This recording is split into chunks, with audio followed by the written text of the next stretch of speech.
ನಿರಂಜನ ಕಂಚಿನ ಕಂಠವು ಮೊಳಗಿತ್ತು. ಹೆಣ್ಣಿನ ಕಣ್ಣಿಗೆ ಹಬ್ಬವ ಹಬ್ಬಿಸಿ ಮೆಚ್ಚಿನ ಮೂರ್ತಿ ಬೆಳಗಿತ್ತು. ಶಪಥವು ಮರೆಯಿತು, ಪಥವು ತೆರೆಯಿತು, ಕರೆಯಿತು ಕಿಂಕಿಣಿ ಝಂಕಾರ. ಕರಣವ ಎಳೆಯಿತು, ಹರಣವ ಸೆಳೆಯಿತು, ಓಂಕರಿಸುವ ಸ್ಮರಟಂಕಾರ.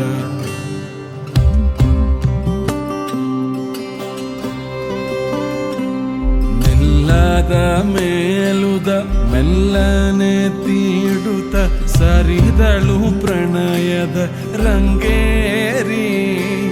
ನಿಲ್ಲೆಲೆ ಜೋಗಿಯೇ ನಿನ್ನಯ ಕಣ್ಣಲ್ಲಿ ಎಂತಹ ಕಾಂತಿಯು ಕುಣಿಯುತ್ತಿದೆ. ನಿಲ್ಲೆಲೆ ಜೋಗಿಯೇ ನಿನ್ನಯ ಕಣ್ಣಲ್ಲಿ ಎಂತಹ ಕಾಂತಿಯು ಕುಣಿಯುತ್ತಿದೆ. ತೇಜ ಪೂಜದ ಕಾಂತಿ ವಿಲಾಸಕ್ಕೆ ರವಿ ಶಶಿ ನೈದಿಲೆ ಮಣಿಯು